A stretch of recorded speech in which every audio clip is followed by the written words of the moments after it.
네, 강프로입니다. 두산 엔더빌리티 보겠습니다. 자, 오늘 장중에는 약간 좀 강한 움직임을 보였습니다. 2.5% 정도 상승하는 부분이 있었는데 종가에 좀 떨어졌어요. 근데 여기 갭이 발생을 했고 갭을 메웠고 그리고 신고가를 만들었기 때문에 약간의 매물 소화 과정 요 정도를 보내고 있는 겁니다. 근데 지난주 금요일 날이죠. 미증시가 급락을 했습니다. 뭐 지금 선물 기준에서 조금씩 올라오고는 있는데 하루 이틀 정도 추가적인 조정을 받을 수 있습니다. 근데 우리가 여기서 봐야 되는 부분은 하나예요.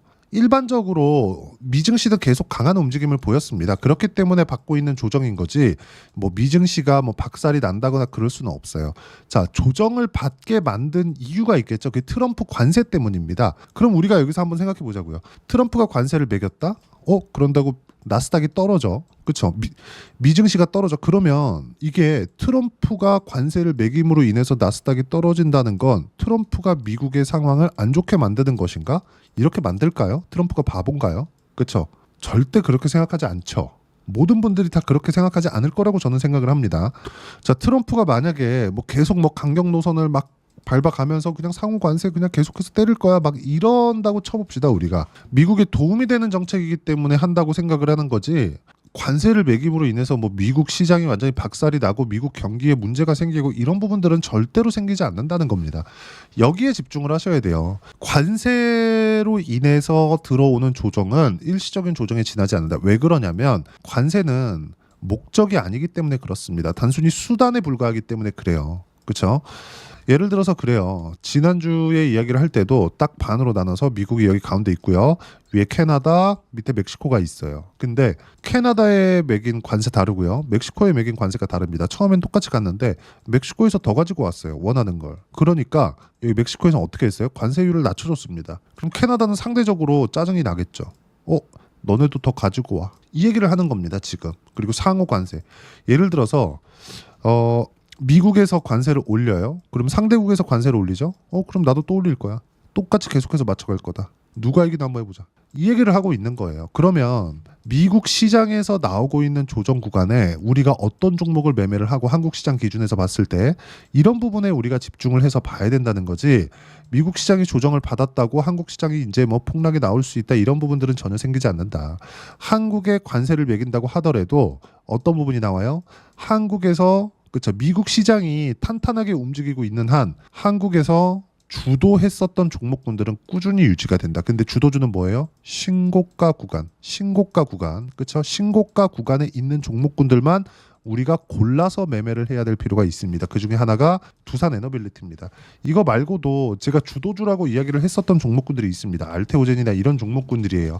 알테오젠까지만 한번 보시죠. 알테오젠 보면 어때요? 그렇죠? 11월 달에 너무 많이 올라서 조정 구간이 있기는 했지만 지금 딛고 올라오고 있는 상황이 된다는 점. 알테오젠 영상도 제가 계속해서 올려드리고 있으니까 이것도 확인해 보시면 되고요.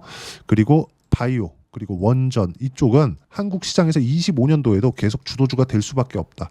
24년도에 시장이 엄청나게 안 좋았는데 그 안 좋은 상황 속에서도 종목군 기준에서 주도를 했었던 건 왜 그럴까요? 앞으로 좋은 내용이 있기 때문에 그렇다.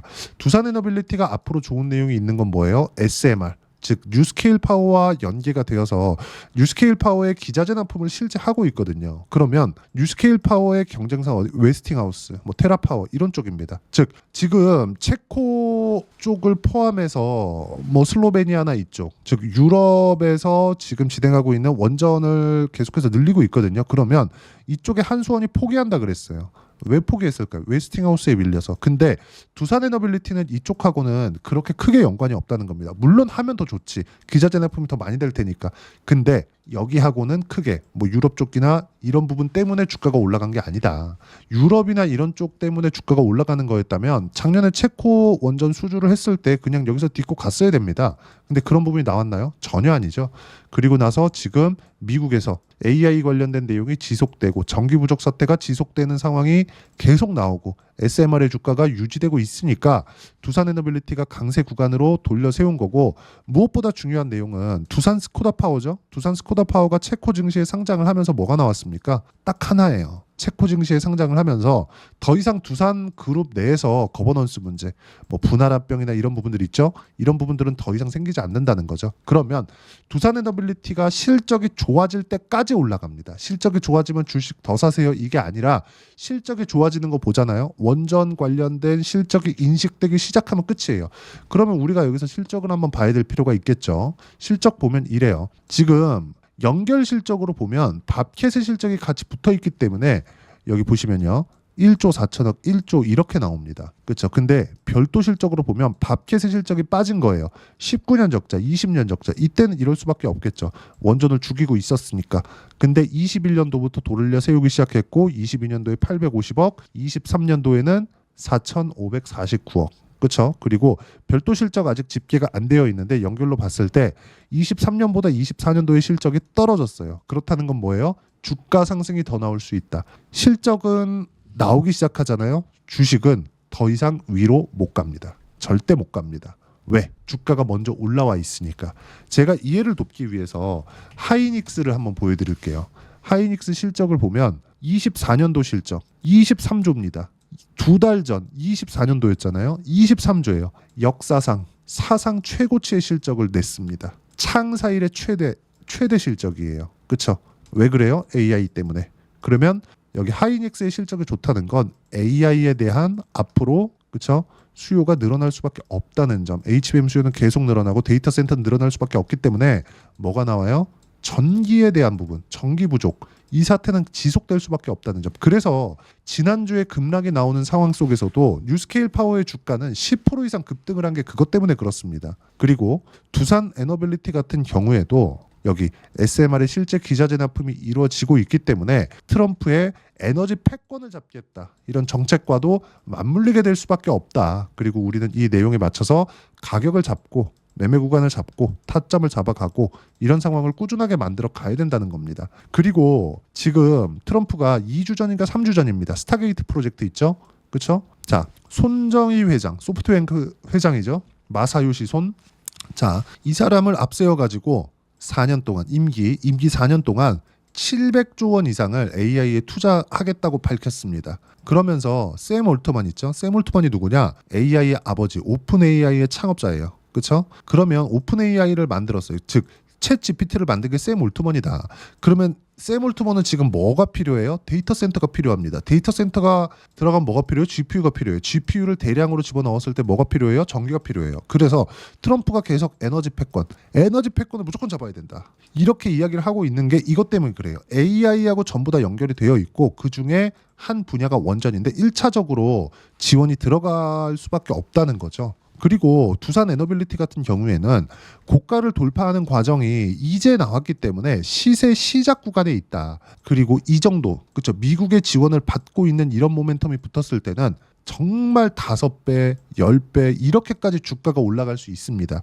하지만 이게 올라가는 상황에서 내가 가격대를 어떻게 잡고 타점을 어떻게 잡는지에 따라서 상황이 완벽하게 바뀌는 거예요. 이렇게 가격이 바뀌는 부분은요. 우리가 철저하게 선반영 기준에서 움직인다는 걸 알아야 되고 가격을 어떤 식으로 예를 들어서 그래요. 자, 여기부터 쉬지 않고 10배 올라가요. 그러면 안 팔고 그냥 쭉 보유하면 돼요. 그렇죠. 근데 저는 확인하고 매매하니까 여기서부터 보유해가지고 그냥 쭉 안 팔고 그냥 쭉 가면 됩니다. 근데 주식이 어떻게 그렇게 갑니까? 등락을 하죠. 고가에서 한번 빠지면 20% 30%씩 빠집니다. 많이 올라간 종목군들. 그렇죠. 그러면 그 부분에 내가 언제 매수하고 언제 매도를 해야 되는지 그 타점을 잡아야 되잖아요. 그리고 이걸 분봉으로 돌려서 보면 5분봉으로 보겠습니다. 등락폭이 상당히 큽니다. 그렇죠? 5분봉으로 돌리면 올라가는 구간 그리고 내려가는 구간 지금도 보면 1월 24일 날 고가 대비해서 지금 한 10% 정도 내려와 있는 상황이에요. 그러면 여기서 우리가 봐야 되는 건 뭐예요? 언제 다시 매수할래? 그렇죠? 그게 지금이고 정확하게 디테일한 분석을 위해서 그리고 실시간 그 상황을 어떻게 받아들여야 되는지 미증시의 상황하고 맞춰서 그 부분을 여기 소통방에서 무료로 공유를 하고 있습니다. 자, 소통방에서 진행하는 내용들은 시장에 대한 판단 그리고 주도주를 어떤 식으로 공략을 할 건지 그 부분에 대해서 이야기를 드리는 거고 이런 모든 내용들을 소통방에서 무료로 공유를 하지만 시장에 대한 판단까지 제가 함께 드리고 두산에너빌리티를 포함해서 주도주군의 모든 실시간 타점을 공유를 해드립니다. 여기 보시면 2월 3일입니다. 어때요? 두산 NWT 시간의 매수이라 못 사면 내일 시가에 따라 붙어라. 그리고 밑에 보면 어때요? 알테오젠, 그쵸? 알테오젠 시간의 매수 못 사면 내일 시가에 따라 붙어라. 이게 뭐예요? 두 개 다 신고가 주도주입니다. 그러면 이 종목군들이 강세를 보이는 이유가 있겠죠? 앞으로 좋아질 수 있는 모멘텀이 있는 거지 둘 다 실적이 아직 안 좋습니다. 여기에 집중을 하셔야 돼요. 그러면 실적이 좋을 때까지 올라갈 수 있기 때문에 우리는 이 타점을 이런 식으로 잡아간다는 거죠. 오늘 같은 경우에는 이런 식입니다. 쭉 보시면 자 오늘 같은 경우에는 자 2월 10일이죠. 금요일 트럼프 관세 부과로 나스닥 급락, 코스피는 보합, 코스닥은 강세. 오늘 미증시는 반등권, 저가는 나왔다. 한국 시장에서 조선주는 급락, 하나오션은 수익 실현. 지난주에 수익 실현을 했습니다. 57% 수익을 냈어요. 이따 확인시켜 드릴 거예요. 바이오는 보합권, 알테오젠, 유한양행 지금 알테오젠 15%대 수익 구간, 유한양행도 10%대 수익 구간입니다. 레인보우 로보틱스는 급락. 이건 제가 준비하고 있었거든요. 지난주부터 제가 계속 조정받고 이 그 확인하는 구간이 필요하다. 기다려라 계속 했었던 이유가 이것 때문이고, 그리고 최근에 실적이 나오는 부분, 즉 실적 확인 과정까지 거쳐 있는 게 방산입니다. 이거는 2차 시세가 준비하고 있어요. 이런 종목군들도 나오는 즉시 제가 실시간 타점을 공유해 드리고요. 하나오션 같은 거 실제 보시면 자 57%의 전량 매도했다. 언제? 2월 6일 날. 이런 모든 내용들을 무료로 공유를 해드리고 있으니까 구독과 좋아요 눌러주시면 소통방 무료 입장 가능하고요. 제가 입장 링크를 보내드릴 수 있게 여기 010-8713-1916으로 구독이라고 문자 보내주시면 소통방 입장 링크를 순차적으로 공유를 해드리도록 하겠습니다. 자, 그리고 이렇게 말로만 하는 게 아니라 뭐 소통방에서 뭐 하고 있어 이게 아니라 제가 실제 소통방에서 진행하는 내용은 제가 매매한 내용을 제가 같이 공유를 해드리는 겁니다. 자, 아까 전에 말씀드렸었던 하나오션, 그쵸? 하나오션도 제가 지금 조회를 눌러가면서 보여드리고 있잖아요. 이건 제 실제 계좌 내용입니다. 자, 내용 보시면 어때요? 상승하는 구간에 맞춰서 매매를 하죠. 이게 매수예요. 매수. 바이, 매수. 그쵸? 11월 말부터 12월 말까지 한 달 동안 매집을 계속했죠. 4회에 걸쳐서. 근데 1월 달에 급등. 매도 한 결과 57%까지 수익이 커집니다. 근데 6% 빠졌어요, 오늘. 그럼 어떻게 해요? 다시 빠지고 올라오는 구간 잡아서 매수 구간을 다시 잡고 그런 내용을 소통방에서 공유를 합니다. 자, 그리고 두산 에너빌리티 같은 경우에도 마찬가지예요. 자, 내용 보시면 어때요? 상승하는 구간에 맞춰서 매매를 했죠. 지금 조정 구간 맞춰서 다시 매수 구간 잡을 겁니다. 싸게 사면 절대 안 됩니다. 그리고 여기도 보시면 어때요? 올라오는 거 다 확인하고 매수를 하죠. 그런 결과 그렇죠? 여기 4% 수익 구간. 자, 원전하면 두산도 빼놓을 수 없겠죠. 두산 보시면 어떻습니까? 상승하는 구간 맞춰서 매매한 결과 14.7%, 4.5% 이렇게 수익 구간을 지속적으로 만들어 간다는 점. 자, 그러면 원전도 원전이지만 원전이 지금 강세를 보일 수밖에 없는 이유 AI 때문이라 그랬죠. 하이닉스가 강할 때 반도체 종목군들은 어떻게 매매를 했느냐. DI와 같은 종목입니다. 어때요? 상승하는 구간에 맞춰서 매매를 한 결과 25%, 14% 수익 구간 꾸준하게 수익 구간이 만들어지고 있다는 점. 그리고 이 내용들은 모두 무료로 공유를 하고 있으니까 구독과 좋아요 눌러주시면 무료 입장 가능하고요. 입장 링크를 공유해 드릴 수 있게 010-8713-1916으로 구독이라고 문자 보내주시면 소통방 입장 링크 순차적으로 공유를 해드리도록 하겠습니다. 이렇게 그쵸? 10%대 20%대 많이는 50%대 수익 구간 이런 종목군들에서 정말 5배 10배씩 올라가는 상황이 나오는 겁니다. 그때 맞춰서 타점을 잡으려면 어떻게 해야 되는지 그 부분은요. 여기 두산 에너빌리티의 단기 보유 전략. 단기는 2주입니다. 2주 동안 내가 어떻게 수익 구간을 만들어 가야 되는지 그 부분이고 2주 안에 수익 전환을 시키기 위해선 가격에 대한 이해가 필요하고요. 가격에 대한 이해가 되었을 때 주도주 그리고 신고가 이 두 가지 내용이 파악이 되실 겁니다. 그리고 이 두 가지 내용 모두 무료로 공유를 해드리도록 할 테니까 구독과 좋아요 눌러주시고요. 010-8713-1916으로 두산 에너빌리티라고 문자 보내주시면 가격, 단기 보유 전략 함께 공유를 해드리도록 하겠습니다. 1월 달에 제가 분명히 말씀드렸었던 건 종목 장세가 나온다. 하지만 강세 종목 위주로 나온다. 그리고 거기에 원전은 반드시 포함되어야 된다. 왜? 트럼프는 값싼 에너지를 만들어낸다고 꾸준하게 이야기를 해왔으니까. 그러면 여기에 맞춰서 어떤 종목, 그쵸? 원전과 함께 어떤 종목을 공략해야 되는지 제가 딱 한 종목만 준비를 해놨으니까 영상 끝까지 시청하시고요.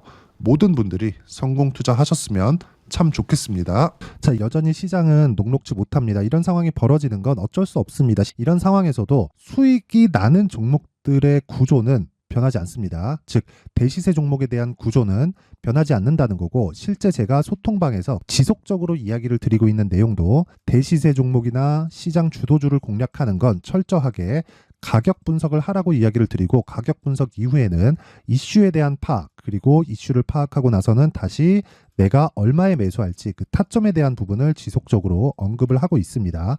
자, 근데 생각해 보세요. 시장이 굉장히 어려웠습니다. 어려운 상황에서의 어떤 종목들이 강했냐 보면 반도체와 그리고 바이오입니다. 자, 실제 여기 보면요.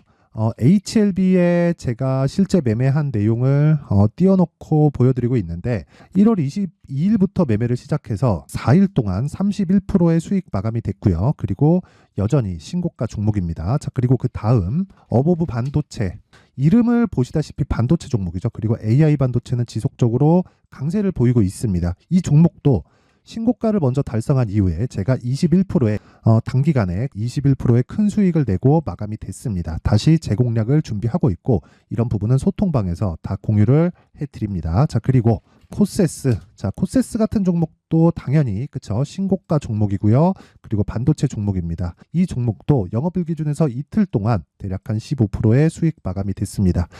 내용을 한번 보시면 어떻습니까? HLB를 포함해서 뭐 30%, 20%, 뭐 15% 이런 식의 수익이 지속적으로 발생하고 있는데, 이 세 종목 모두 다 신고가 종목이고 1월 달에 시장이 약세를 보이고 있는 구간에서도 강했었던 그런 종목입니다. 특징점이 하나 있는데, 그 이슈에 앞서서 가격이 먼저 반영했다는 거죠. 그렇게 제가 가격을 먼저 보고 이슈에 대해서 파악하는 이유는 결과적으로는 큰 시세를 먹기 위한 사전 준비 작업입니다. 실제로 큰 시세를 먹기 위해서 사전 준비 작업을 했을 때 여기 레인보우 로보틱스 127%, 그리고 ISC 98%, 그리고 한미반도체 97%의 큰 수익을 내는 상황을 만들 수 있습니다. 어떤 식으로 소통방에서 진행됐는지, 그쵸? 그 상황을 제가 이야기를 드린 건데, 이런 상황도요, 당연히 신고가를 공략했을 때 가능한 겁니다. 자, 그러면 이번에도 마찬가지입니다. 그쵸? 정부 주도의 코리아 디스카운트 해소 방안이 2월 달에 발표를 하고요. 그리고 2월 달에 발표된 내용을 토대로 주가가 움직이는 게 아니라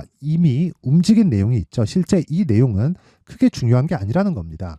실제 움직인 내용을 보면, 자, 기아차입니다. 실제로 12월 달에 신고가를 만들어 놓고 정부에서 입김을 불어 넣으니까 순식간에 기아차를 포함해서 현대차 같은 거대 기업들의 주가가 2주도 채 되지 않아서 40% 정도의 큰 시세를 냅니다. 자, 그러면 우리는 어떤 종목을 봐야 될까요? 이슈를 파악해야 되는 것도 맞지만 철저하게 가격에 맞춰서 매매를 해야 되는 게 당연히 중요합니다. 정부가 주도하는 정책 방향이 있겠죠. 그 방향에 맞춰서 우리가 종목을 찾을 필요가 있다. 자, 그러면 답이 나왔습니다. 정부가 주도하는 방향에 맞춰서 제2의 기아차를 찾는 게 지금은 중요하다. 근데 정부 정책의 방향에 맞게 가자. 그랬을 때 앞서서 제가 보여드렸었던 내용인 여기 레인보우 로보틱스 127%, 그리고 ISC 98%, 그리고 한미반도체 97%와 같은 수익을 낼 수 있습니다. 물론 시간에 대한 부분은 최소 2주의 시간이 필요하고요. 그리고 최장 3개월 안에 끝내야 됩니다. 자, 기아차의 시세를 보셨던 것과 같이 2월 달에 정부 정책의 방향이 결정되고요. 바로 3월 달이면 시행입니다. 자, 그러면 우리는 거기에 맞춰서 당연히 종목을 찾아야 되고, 제가 제2의 기아차를 찾아놨습니다. 제가 아까 전에 소통방에서 이야기를 드렸었던 내용 다 공개를 해드렸는데, 그 내용처럼 종목만 받고 싶다 하시는 분들은요, 상단에 있는 제 전화번호로 대시세, 자, 대시세라고 문자를 보내주시면 정부 정책의 방향에 맞는 종목을 모든 분들에게 무료로 공개를 해드리도록 하겠습니다. 자, 제가 원하는 건 채널 성장이 목적입니다. 자, 그래서 구독과 좋아요 꼭 좀 부탁드리고요. 모든 분들이 정부 정책에 맞는 방향으로 매매를 이어가서 큰 수익 보셨으면 좋겠습니다.